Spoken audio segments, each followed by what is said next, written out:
मिश्र भग्नांशर वियोग को भल भाव बुझी डाउट क्लियर करने चाहते हैं वीडियो को स्किप न कर लास्ट पर्यंत निहाती रूप देखो। Hello my dear student, welcome to Sujayati coaching classes. पूर्व क्लास रे हमने भग्न संख्यार जोग तार विषय करते। आज आमे माने से भग्न संख्यार आउ गोटे पार्ट द्वितीय भाग आम भग्न संख्यार वियोग करवा। बुझीपार? अच्छा देख, 1 नंबर क तुम क्वेश्चन देती 1 विभक्तक 2 फेड़ाण 1 विभक्तक 3 फेड़ाण फल बाहर कर माने वियोग फल 3 विभक्तक 4 फेड़ाण 1 विभक्तक 2 बाहर कर। तापर 7 विभक्तक 8 फेड़ाण 3 विभक्तक 4 वियोग फल बाहर कर। Okay, so let's start. देख क नंबर केमिति बाहर करवा। देख ना 1 विभक्तक 2 फेड़ाण 1 विभक्तक 3। सेम प्रोसेस 2 और 3 लसागु केमिति बाहर ना 2 और 3 लसागु आमर एडी साइड रे देख केते 2 के 2 3 3 के 3 2 3 केते बाहरला रे 6। बुझीपार? एतिकी तो एटलिस्ट तुम मैंने जोग फल बुझी सारे जे कि लसागु लिखा दरकार नहीं, मनरे रखा दरकार। 6 को 2 रे हरा हम 6 हरण 2 गुणन 1 फेड़ाण 6 हरण 3 गुणन 1 हाँ ना नहीं रे।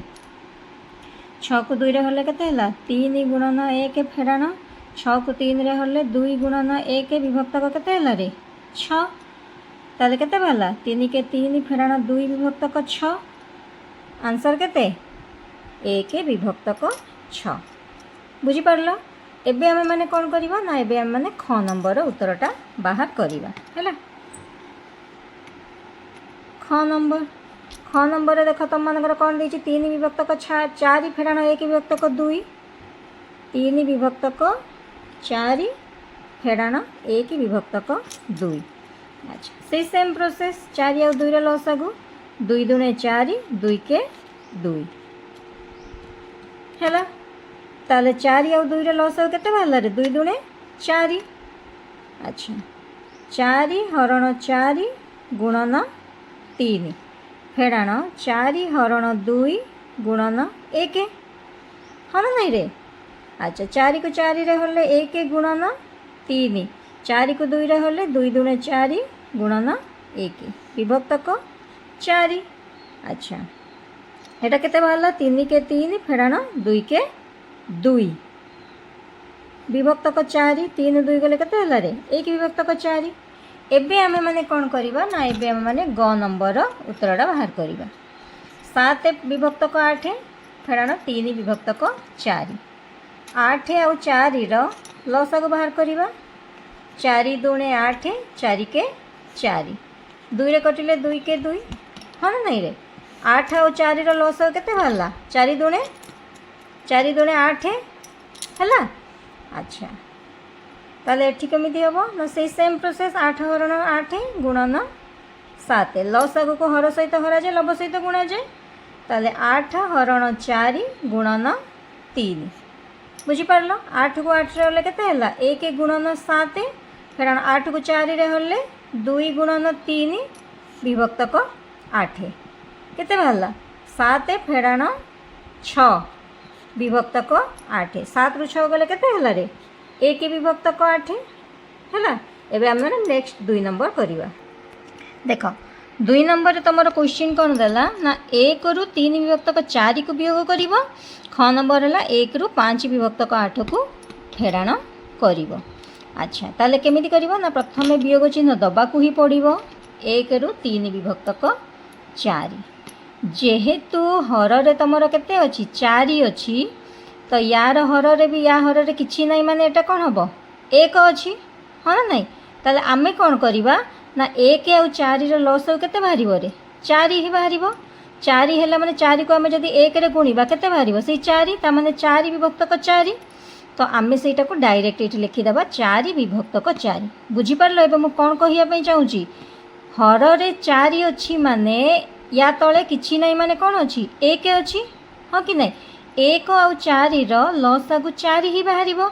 अच्छा जदि आमे 4 को लसागु को हर सहित हरिबा लब सहित गुणीबा 4 को 1 रे हरिले केते हबो 4 लबरे गुणिले केते हबो 4 ता अर्थ 4 विभक्तक चारि फेड़ाण ये केते बाहरला 3 विभक्तक 4 हाँ कि नहीं डाउट क्लियर करिवो केबे भी भूल करिवोनी। अच्छा 4 और 4 रो लसागु भी सही 4 हैला ऊपर अछि केते 4 फेड़ाण 3 बा देखो मु तुम आहुरी भी 4 हरण 4 गुणन केते ही गला 4 फेड़ाण 4 हरण 4 गुणन 3। अच्छा 4 को 4 रे होले केते हला 1 गुणन 4 फेर 4 को 4 रे होले 1 गुणन 3 एटा डायरेक्ट हे परिबो एटा प्राय तो हमर मुहरे भी करि परिबो 4 के 4 3 के 3 विभक्तक 4 केते भाला रे 1 विभक्तक 4। एबे जदि आमे माने एही प्रोसेसटा न भी करिकिना डायरेक्ट आम माने 4 फेड़ाण 3 लिखि दे थांते शॉर्ट रे ही जाई थांता काहे कि ना एटा केवल तुम मान को मन रखिबार अछि कि 1 रु 3 विभक्तक 4 को कौन करिया पई पड़िबो केमिति हिसाब रे करिबा को पड़िबो बुझी परिलो। तो एई जो प्रोसेसटा मु एटा केवल तुम मान को बुझिया पई एक तळे लिखिछि कि तुम माने एटा को डायरेक्ट करि पारिबो ठीक से बडा हिसाब रे ख नंबर भी हां कि नहीं 1 रु 5 विभक्तक 8 1 फेड़ाण 5 विभक्तक 8 सेही सेम प्रोसेस 1 अछि माने एठी हमें कौन लिखि परिबा 8 विभक्तक 8 फेड़ाण 5 विभक्तक 8। अच्छा लसागु 8 बाहरला एटा को हमें डायरेक्ट भी करि परिबा एमिति भी लिखि परिबा हां कि नहीं ओ जेहेतु मु आगे बुझे देछि सेति मु एटा को डायरेक्ट कर दोछि 8 फेड़ाण 5 माने हला लसागु बाहरिबा 8 जेमि तुमको जोगरे बुझेइतिले हर जदि एका अछि ताले हमें डायरेक्ट करि परिबा बुझी पारल काहे कि तार लसागु कोन बाहरिबो गोटी संख्या बाहरिबो तो ये आम 8 लिखिदेले लसागु को हर सहित हल्ले के 8 को 8 रे हल्ले 1 1 को 8 रे गुणला माने 8 है ये आम 8 लिखिले 8 को 8 रे हल्ले के 1 गुणन 5 माने 5 रहा 8 रु 5 गले 3 विभक्तक 8। एबे 3 नंबर देख 3 नंबर कह देछि 2 पूर्णांक मिश्र भग्नांशर वियोग करिबा केमिति करिबा ना 2 पूर्णांक 1 विभक्तक 2 फेड़ाण 1 पूर्णांक 3 विभक्तक 4 ख नंबर 1 पूर्णांक 5 विभक्तक 8 फेड़ाण 3 विभक्तक 4 ग नंबर 3 पूर्णांक 1 विभक्तक 3 फेड़ाण 2 पूर्णांक 1 विभक्तक 2 बुझी पारलो। अच्छा आमे माने एबे क नंबर टाको सेही भला हिसाब रे करिबा हैला मिश्र भग्नांश को अप्रकृत भग्नांश को आनिया को पड़िबो 2 दुणे 4 1 केते ही गला 5 सब बेले पई कहितली हर को मझी संख्या सहित गुणा जीव ऊपर सहित मिसा जीव 2 दुणे 4 1 5 विभक्तक 2। अच्छा सॉरी आउ थरे को लिखि देबा 2 पूर्णांक 1 विभक्तक 2 फेड़ाण 1 पूर्णांक 3 विभक्तक 4 ओके सो एटा हला केते ना 5 विभक्तक 2 फेड़ाण 4 के 4 3 7 विभक्तक 4 4 के 4 3 7 विभक्तक 4 2 और 4 रो लस आउ केते बाहरला 2 दुणे 4 2 के 2 ताले केते बाला 2 दुणे 4 हाँ ना 4 4 को 2 रे हरला माने केते हबो लसागु को हर सहित हरिबा 4 को 2 रे हरले 2 गुणन 5 केते ही गला 10 फेड़ाण तुम मान को यहाँ बहुत कष्ट हो मन रखी पारिबनी ना। अच्छा 4 हरण 2 गुणन 5 एटा से बड़ा 4 हरण 4 गुणन 7 बुझी पारलो। अच्छा एटा केते हे गला तमरो 4 को 2 रे हले 2 गुणन 5 फेड़ाण 1 गुणन 7 विभक्तक 4 2 पंचा 10 फेड़ाण 7 विभक्तक 4 10 रु 7 गले 3 विभक्तक 4 बुझी पारलो। अच्छा एबे ख नंबर 1 पूर्णांक 5 विभक्तक 8 फेड़ाण 3 विभक्तक 4 8 और 4 रो लस केते बाहरला 4 दुणे 8 4 के 4 हैला लस आगु ताले केते बाहरला 4 दुणे 8 हाँ कि नहीं। अच्छा एबे आमे कौन करिबा आमे लस आगु तो बाहर कर देले सॉरी एडा एडा एबे कौन करिबा ना आकु आगु आमे अप्रकृत भग्न संख्या को आनिबा 8 के 8 5 केते हो गला रे 13 विभक्तक 8 हैला 8 और 4 रो लस आगु आमे बाहर कर देथिले केते बाहरला 8 ताले 8 हरण 8 गुणन 13 लस आगु को हर सहित हरा जाए लव सहित गुणा जाए बुझी पारलो 8 हरण 4 गुणन 3 8 को 8 रे हरले 1 गुणन 13 8 को 4 रे हरले केते हला 2 गुणन 3 विभक्तक 8 ଏଇଟା କେତେ ବାହାରିଲା 13 କେ 13 ଫେଡ଼ାଣ 2 3 6 ବିଭକ୍ତକ 8 13ରୁ 6 ଗଲେ କେତେ ହେଇଗଲା 7 ବିଭକ୍ତକ 8 ବୁଝିପାରିଲ। ଏବେ ଆମେ ଗ ନମ୍ବର କରିବା।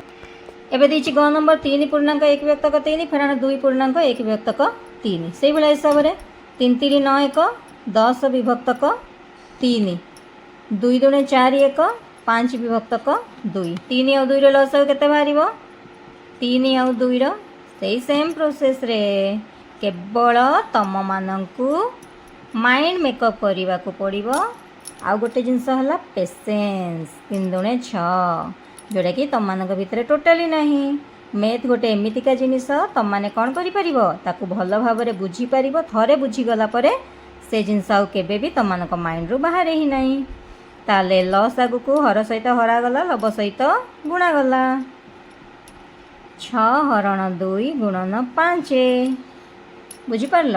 6କୁ 3ରେ ହଲେ 2 ଗୁଣନ 10 6କୁ 2ରେ ହଲେ 3 ଗୁଣନ 5 ବିଭକ୍ତକ 6 2 ଦଶା 20 3 ପଞ୍ଚା 15 ବିଭକ୍ତକ 6 20ରୁ 15 ଗଲେ କେତେ ହେଲା ରେ 5 ବିଭକ୍ତକ 6 ବୁଝିପାରିଲ ନା ଡାଉଟ୍ରେ ରହିଲ? ଡାଉଟ୍ରେ ଜମା ବି ରହିବନି। ତମମାନଙ୍କୁ ମୁଁ ପୁରାଟା 1 ନମ୍ବର 2 ନମ୍ବର 3 ନମ୍ବର ବୁଝେଇଦେଲି। ଯୋଗର ବି ଠିକ୍ ସେଇଭଳିଆ ହିସାବରେ କରିଦେଇଥିଲି। ନେକ୍ସଟ ଭିଡ଼ିଓରେ ମୁଁ ତମମାନଙ୍କୁ ଧାରା ଗଣିତ ତମର ଯେଉଁଟା ଭଗ୍ନ ସଂଖ୍ୟାର ଯୋଗରେ ବି ଅଛି ବିୟୋଗରେ ବି ଅଛି ଦୁଇଟା ଯାକ ମୁଁ ନେଇକିନା ଆସିବି। ତା'ର ଗୋଟେ ସ୍ପେଶାଲ ଭିଡ଼ିଓ ଧାରା ଅଙ୍କର ମୁଁ ନେଇକିନା ଆସିବି କାହିଁକିନା ସେଇଟା ଟିକେ ତମମାନଙ୍କ ପାଇଁ ହାର୍ଡ଼ ହେବ। ଏଇ ଯେଉଁ ଜିନିଷଟାକୁ କମ୍ପ୍ଲିଟ୍ କର, ମାଇଣ୍ଡରେ ଡାଉଟ୍ ରଖନି, ବୁଝ। ଯଦି ନ ବୁଝିପାରୁଛ ତାହେଲେ ମୋତେ କମେଣ୍ଟରେ ଜଣାଅ। ରହିଲି, ଜୟ ଜଗନ୍ନାଥ। ପୁଣି ଥରେ ଦେଖା ହେବ ଭଗ୍ନ ସଂଖ୍ୟାର ଯୋଗ ଓ ବିୟୋଗର ଧାରା ଗଣିତରେ।